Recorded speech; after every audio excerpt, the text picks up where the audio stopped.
하나님의 말씀 누가복음 18장 35절로 43절입니다. 누가복음 18장 35절로 43절, 신약성경 127면에 있습니다.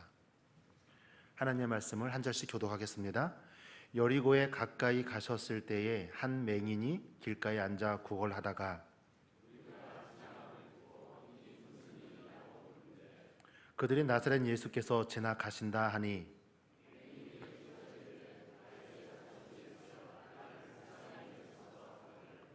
앞서가는 자들이 그를 꾸짖어 잠잠하라 하되 그가 더욱 크게 소리질러 다윗의 자손이여 나를 불쌍히 여기소서 하는지라.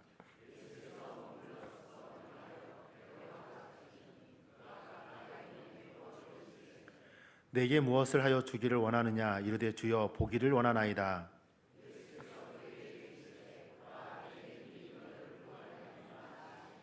같이 읽겠습니다. 곧 보게 되어 하나님께 영광을 돌리며 예수를 따르니 백성이 다 이를 보고 하나님을 찬양하니라. 아멘. 한 주간 어떻게 지내셨습니까? 잘 지내셨습니까? 네, 감사합니다. 오랜만에 찾아온 빗소리에 마음까지 시원해지는 것 같습니다. 제가 오늘 설교 제목을 잘못 정한 것 같아요. 여러분은 오늘 날씨, 어떤 날씨를 좋아하십니까? 따사로운 햇살에 산들바람이 부는 날, 잘 익은 감이 주렁주렁 매달려 있는 날, 하얀 눈이 사르르 내리는 날, 어떻습니까? 생각만 해도 기분이 좋아지십니까? 아니면 반대로 이런 날은 좀 어떻습니까? 천둥번개가 무섭게 치고 억수같이 비가 오는 날. 싫어요. 하루 종일 잿빛 하늘에 비가 올랑말랑 하는 꼬물꼬물한 날. 아니면 앞이 보이지 않을 만큼 눈보라가 몰아치는 날. 아마 이런 날을 우리가 날씨 좋다라고 하지는 않을 겁니다. 대부분의 사람들이 좋아하는 날씨가 있습니다. 그리고 대부분의 사람들이 이런 날은 좀 불편해 라고 말하는 날이 있습니다. 두 남녀가 우산을 쓰고 가고 있었습니다. 그런데 한 남자가 이렇게 말합니다. 오늘 날씨 참 좋다. 이 남자가 왜 이렇게 말했을까요? 비가 와서 길은 흙탕물이 되었고요, 이 남자의 한쪽 어깨는 비에 맞아서 다 젖어버렸어요. 날씨는 꿉꿉하고요, 비에 젖어서 기분도 썩 좋지는 않습니다. 그런데 이 남자가 왜 이 날씨가 참 좋다고 말했을까요? 네, 맞습니다. 사랑하는 사람과 함께 걸어가고 있으니 좋을 수밖에 없죠. 비가 오는 것, 날씨가 꿉꿉한 것, 어깨가 젖은 것, 신발이 흙탕물로 더러워진 것, 그건 중요하지 않습니다. 이 사람은 사랑하는 사람과 함께 있기 때문에 오늘이 정말 좋은 날인 겁니다.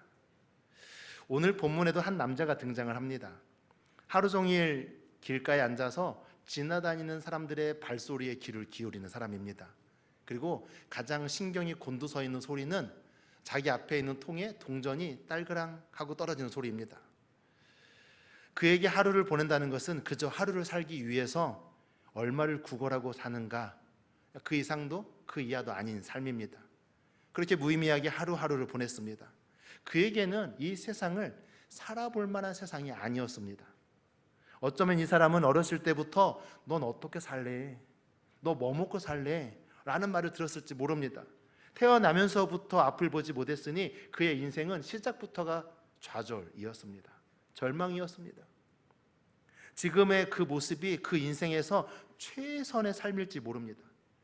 마가복음에서는 그의 이름을 바디메오라고 기록해주고 있습니다.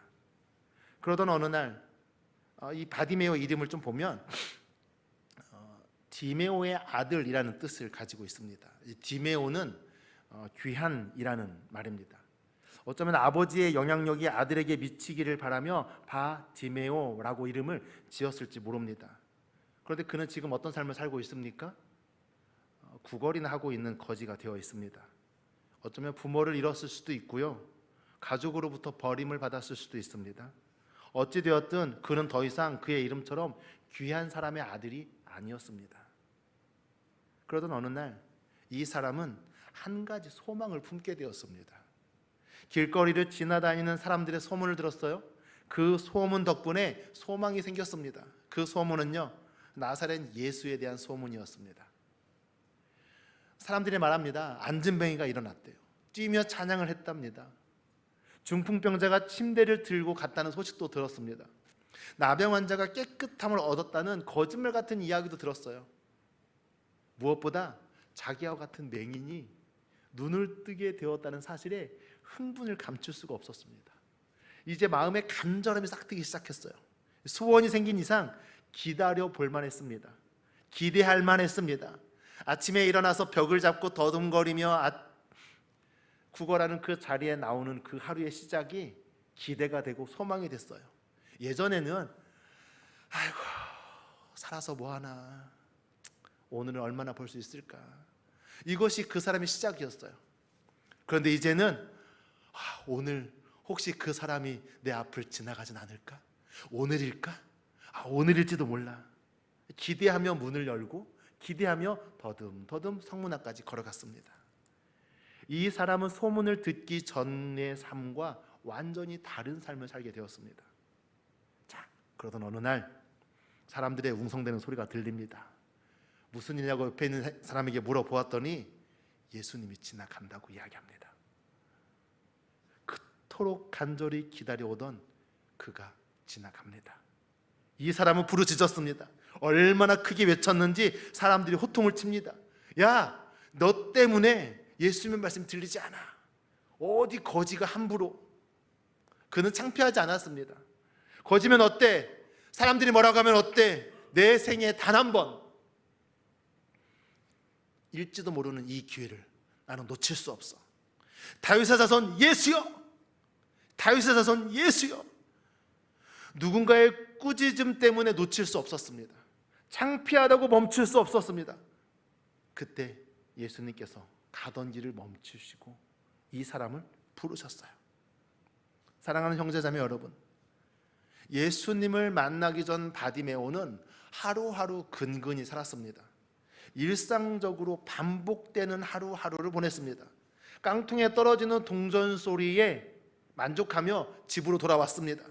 그 몇 푼 벌어보겠다고 세상을 향해 구걸하는 것이 그의 삶의 최선이었습니다. 정말 이렇게 산들 무슨 의미가 있을까요? 그런데 예수님을 만나기 전 바디메오의 모습이 어쩌면 우리의 모습처럼 보일 수 있습니다. 자식은 마음대로 안 되고, 남편은 어찌 교회 나오는가 싶더니 다시 세상 친구를 만나러 가고, 사업이 조금 되는가 싶더니 다시 어려워지고, 손님이 오지 않는 식당을 계속 해야 할까 말아야 할까 고민하게 되고, 아무리 기도해도 돌파구가 보이지 않는 삶. 하나님께서 우리에게 이런 세상이나 살라고 우리를 세상에 보내신 게 아닙니다. 하나님께서 우리에게 이런 세상을 살으라고 예수 그리스도를 보내주셔서 십자가에 못 박혀 죽으시고 우리를 구원에 이르게 하신 게 아닙니다. 사랑하는 성도 여러분, 저는 저와 여러분의 삶이 이 땅에 오신 하나님의 아들 되신 예수 그리스도의 죽음을 절대로 헛되이 하지 않는 삶이 되기를 간절히 원합니다. 예수님의 소식을 듣고 소망을 품었던 바디메오처럼 우리가 소망을 품기를 원합니다. 그와 같이 믿고 기다려야 합니다.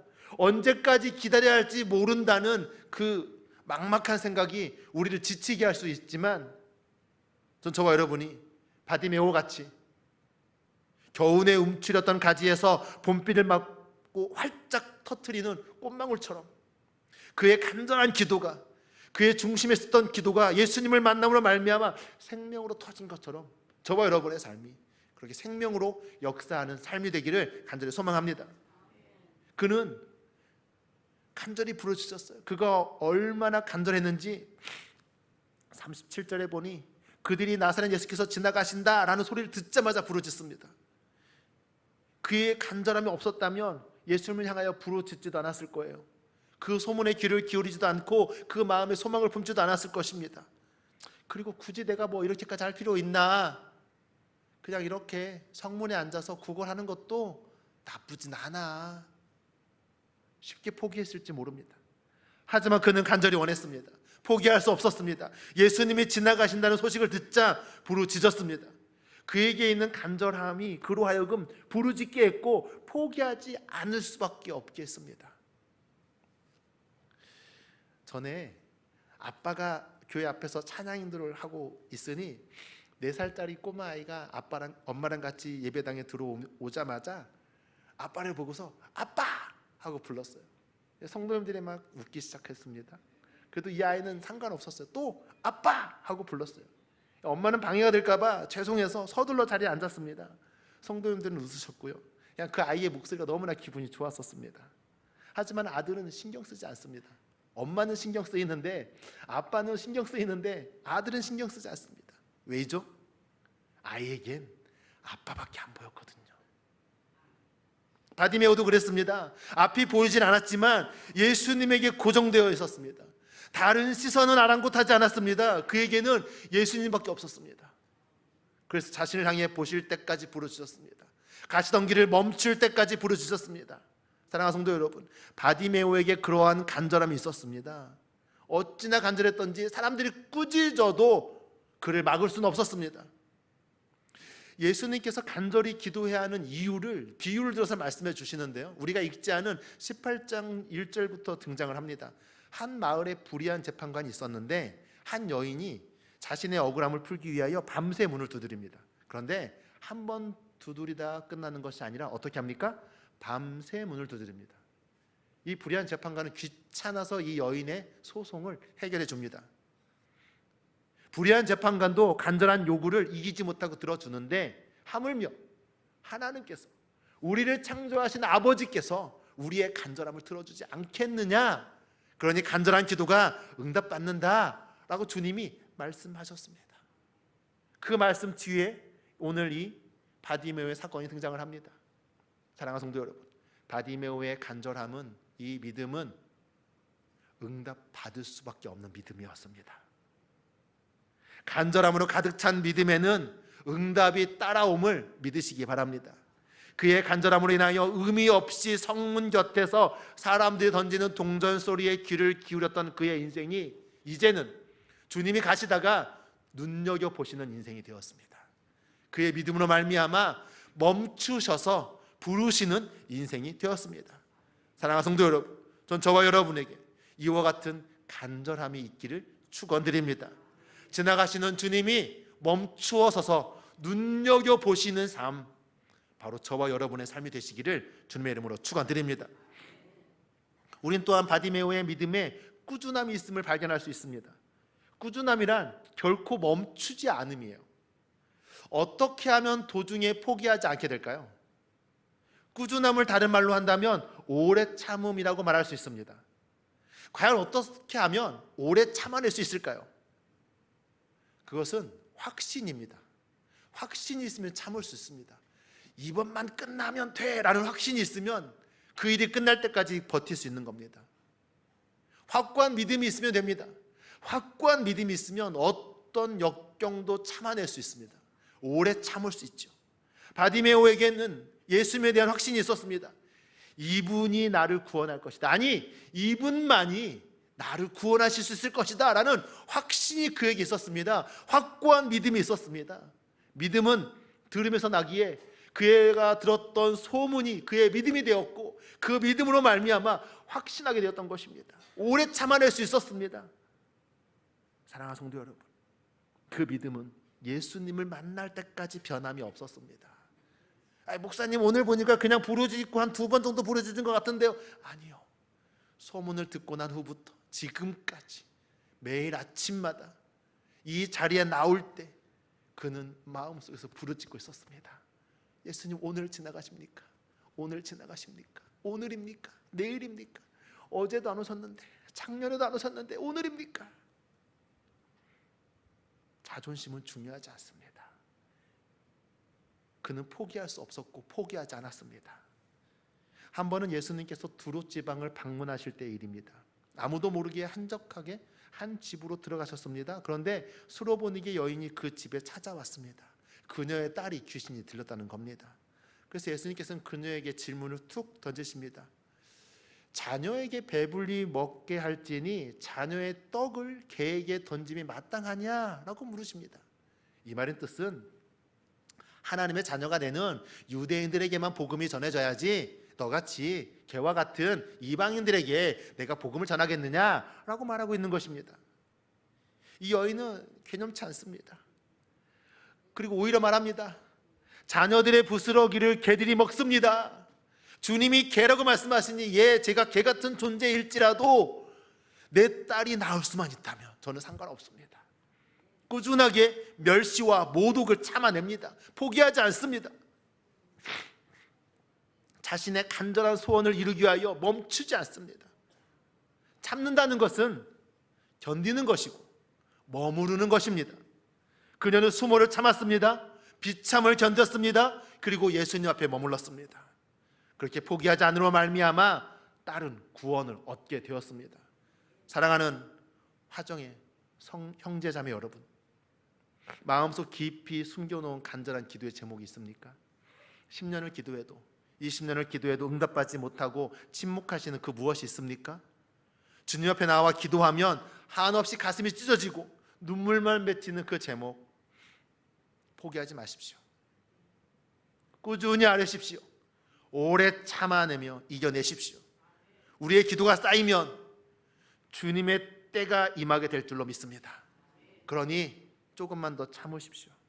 분명히 자녀들에게 좋은 것을 주시기로 약속하신 아버지 하나님이시니 참아내고 견뎌내고 머물러 있을 때에 우리에게 응답하여 주실 것입니다. 아무리 연약하고 부족하여도 그 꾸준함으로 응답받는 저와 여러분 되시기를 간절히 소망합니다.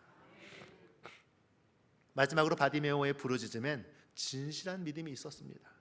그의 부르짖음 속에는 숨겨진 뜻을 포함하고 있지 않다는 말입니다. 다시 말해 꿍꿍이가 없었다는 말입니다. 단 1초의 망설임도 없이 예수님께서 그에게 물으실 때 무엇이라 대답합니까? 예 주님, 보기를 원하나이다. 그는 대답하기 전에 계산하지 않았습니다. 잠깐만, 하루에 국어라는 액수가 이만큼인데 내가 눈을 뜨게 되면 이제 국어를 못하게 될 거고 일을 시작해야 하는데 무슨 일을 하지? 과연 내가 그 일을 해서 내가 돈을 그만큼 벌 수 있을까? 힘든데? 생각보다 쉽지 않은데? 그냥 다시 자리로 돌아가서 구걸이나 하고 있을까? 저것도 나쁘지 않은데? 아니면 무엇을 원하느냐 물으시니까 집을 원합니다. 좀 밭을 한 1000평 주십시오. 뭐 이렇게, 아니면 금은보화를 주셔서 이 삶을 완전히 청산할 수 있는 무언가를 좀 구해볼까? 그의 머릿속에는 고민이 없었습니다. 자신의 간절한 소망, 포기하지 않고 기다려왔던 순간에 단호하게 대답합니다. 보기를 원하나이다. 이 고백 속에는 주님, 나는 앞을 보지 못합니다. 난 여기서 구걸이나는 거지였습니다. 나는 약한 자입니다. 라는 진실된 고백이 담겨져 있는 거예요. 사랑하는 성도 여러분, 우리가 세상을 살아가는 데 있어서 가장 필요한 것이 무엇입니까? 지금 주님이 이 자리에 오셔서 여러분에게 물으신다면 여러분은 무엇을 구하시겠습니까? 우리의 마음속에는 많은 바람들이 있습니다. 그래서 대부분의 기도가 우리에게 무언가를 해주기를 구하는 기도입니다. 주님, 자녀가 좋은 학교에 가기를 원합니다. 주님, 부모님이 건강하기를 원합니다. 주님, 부자가 되고 싶습니다. 그래야 하나님께 영광 올려드릴 수 있죠. 정말 그런 것들이 하나님께 영광이 될까요? 자녀가 잘 되기를 원한다는 기도 뒤에 그래야 내 노후가 편할 텐데 하는 욕심이 담겨 있지는 않습니까? 부모님이 건강하기를 원합니다라는 기도 뒤에 그래야 자식 간에 서로 안 모시겠다고 싸우는 일은 없고요, 병원비 때문에 돈을 아낄 수 있으니 우리가 편해지는 일이지 라고 생각하는 마음은 없습니까? 부자가 되어야 11조도 하고 건축원금도 하고 성경원금도 해서 하나님께 영광 올려드릴 수 있잖아요 라는 말 뒤에 내가 조금 더 넉넉해져서 넓은 집으로 이사 가고 싶고 좋은 차를 타고 싶고 사람들 앞에서 나 하나님께 복 받았다 라고 자랑하고 싶은 마음은 없습니까? 진실함으로 구해야 한다는 것은 우리의 감정을 솔직하게 얘기하는 게 아니에요. 우리의 감정, 어리석은 우리의 감정은 너무나 미성숙해서 결국 어리석은 것들을 구하게 되어 있습니다. 세상에서 잘 보이고 싶은 것들을 구하게 되어 있죠. 진실함으로 구하라는 것은 하나님이 기뻐하시는 진리를 구하라는 뜻입니다. 우리를 향하신 하나님의 진리가 무엇입니까? 어떻게 우리가 우리의 삶을 통해서 원하시는 하나님의 그 진실하심을 우리가 볼 수 있을까요? 십자가 앞에 설 때에만 우리는 알 수 있습니다. 사랑하는 성도 여러분, 십자가의 앞에 서면 가장 먼저 어떤 생각이 드십니까? 아, 십자가 갈색이네, 나무네, 십자가 맞아 목골인데, 뭐 이런 생각이 드시나요? 십자가 앞에 서면 우리는 가장 먼저 우리가 죄인임을 깨닫습니다. 그래, 내가 죄인이지, 내가 죽을 수밖에 없는데 예수님이 나를 위해 저기서 죽으셨지, 주님 제가 죄인입니다 라는 고백이 가장 먼저여야 합니다. 내가 죄인인 것을 깨달았다면 그 다음 우리는 무엇을 느낄 수 있냐면, 그럼에도 불구하고 하나님께서 나를 건져주셔서 구원해 주셨으니 하나님의 놀라운 은혜와 자비를 깨닫게 되는 것입니다.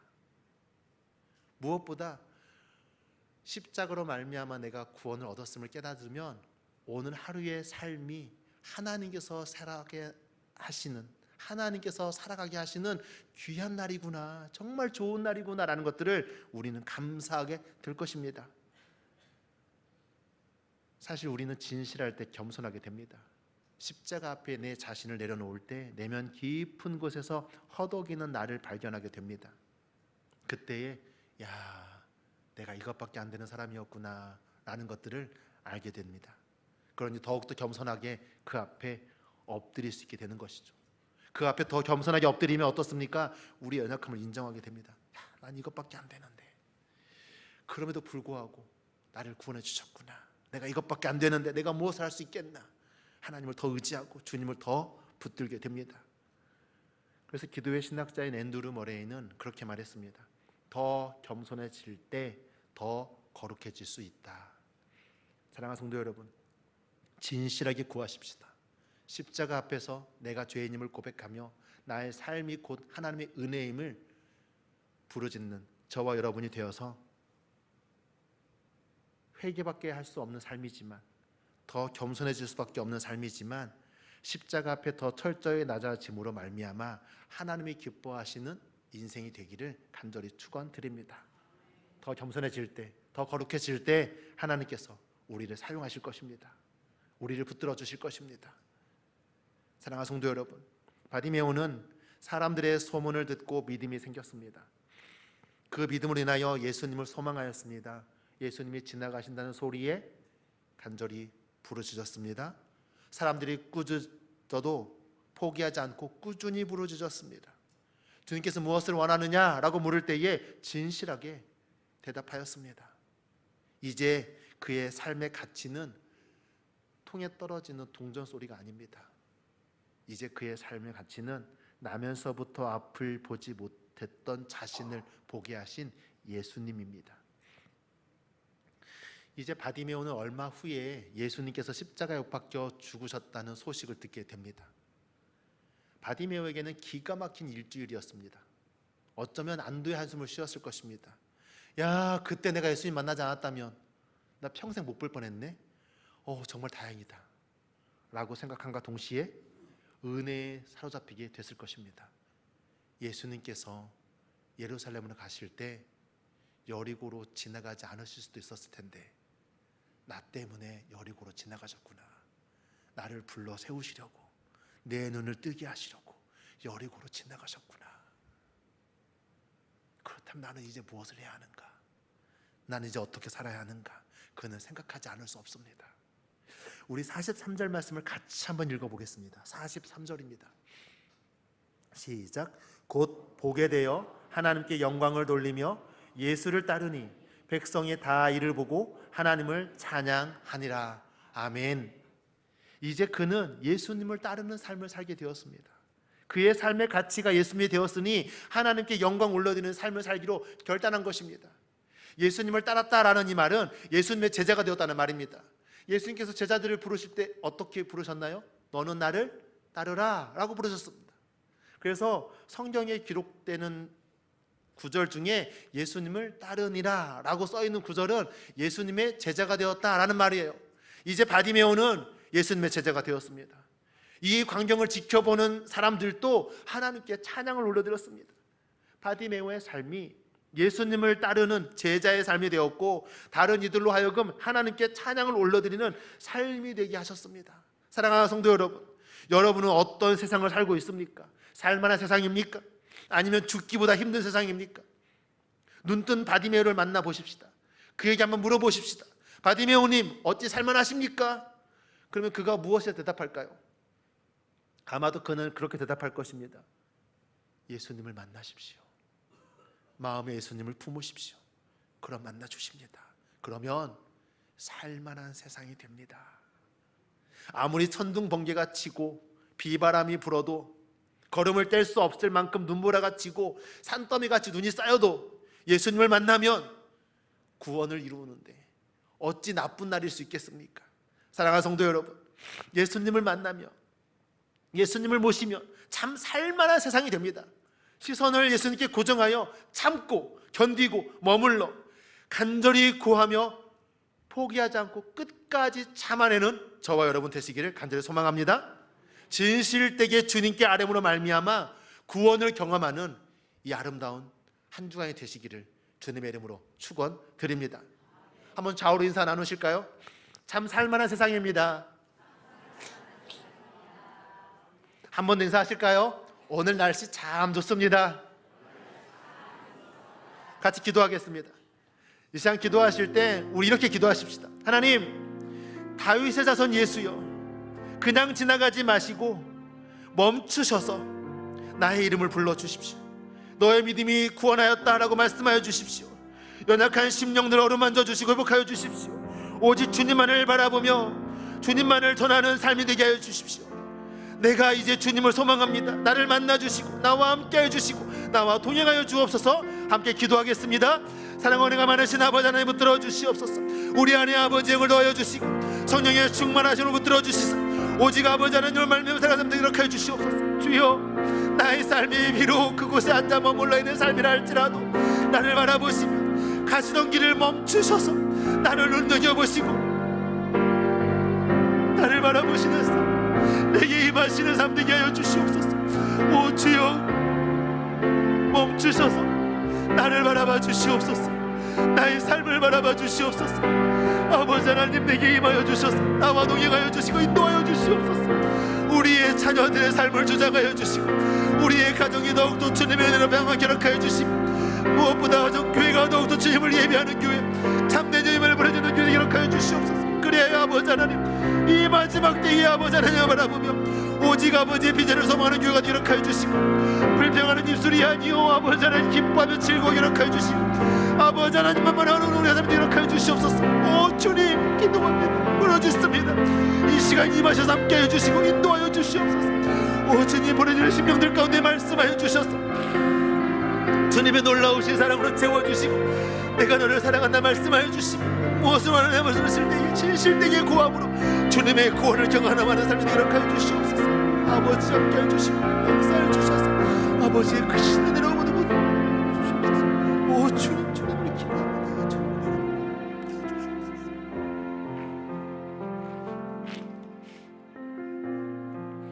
사랑의 아버지 하나님, 우리의 인생이 그 동전 소리에 귀를 기울이는 삶이었고 세상에서 사람들의 칭찬과 박수 소리에 흡족해 하는 삶이었습니다. 주여, 이제 우리의 가치를 세상에 두지 않고 아버지 하나님께 두겠습니다. 지나가시다 그냥 지나가지 마시고 멈추셔서 나를, 우리를, 이 교회를 눈여겨 바라봐 주시옵소서. 무엇을 원하느냐라고 물으실 때에 내 중심에 있는 진실한 기도의 제목을 고하며 날마다 구원을 경험하는 우리의 삶이 되게 하여 주옵소서. 무엇보다 우리 교회가 이 때에 이 지역사회 가운데 쓰임받는 하나님의 사랑을 증거하는 아름다운 교회가 되길 소망하오니 주여 성령의 충만하심으로 붙들어 주시고 더욱더 이 나라를 위하여 기도하며 나아갈 때 이 나라가 세계 열방을 향하여 복음을 증거하는 나라가 되게 허락하여 주옵소서. 주님과 동행하는 날이 날마다 행복한 날이며 날마다 좋은 날이며 하나님께 영광과 찬송을 올려드리는 날이 되게 하여 주옵소서. 감사드리며 예수님의 이름으로 기도드립니다. 아멘.